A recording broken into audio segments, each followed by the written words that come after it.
जागतिक महिला दिनाच्या निमित्तानं बदलापूर शहरात राजेंद्र घोरपडे प्रतिष्ठानच्या वतीनं महिलांसाठी मार्गदर्शन शिबिराचं आयोजन करण्यात आलं होतं।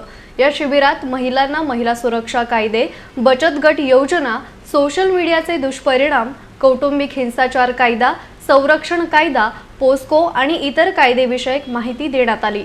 तसंच महिलांसाठी नेमलेल्या संरक्षण अधिकाऱ्यांच्या आणि महिला सक्षमीकरणासाठी काम करणाऱ्या संस्थांच्या कामांबाबत माहितीही देण्यात आली।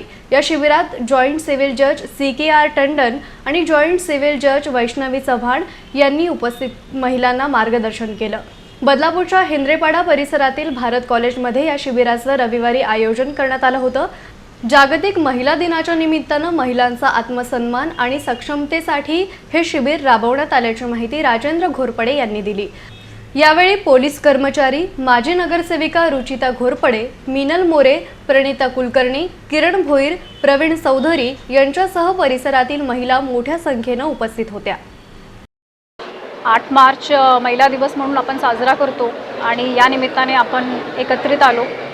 इथे आम्ही सगळे लॉज विषयी म्हणजे जसं महिलांच्या लॉज विषयी बदल घडत आलाय, 498A झालं, त्याच्यानंतर डाउरी प्रोहिबिशन ॲक्ट झालं, त्याच्यानंतर protection of women from domestic violence act झालं, sexual harassment at work place झालं, बरेचशा कायद्यांबद्दल आम्ही माहिती दिली आहे। मला असं वाटतं की ॲक्ट असणं एक भाग आहे, पण त्याची जाणीव असणं, लोकांमध्ये ते राईट्स, त्यांच्या अधिकाराबद्दल माहिती असणं ते गरजेचं असतो आणि त्याच अवेअरनेससाठी आम्ही इकडे आलो होतो।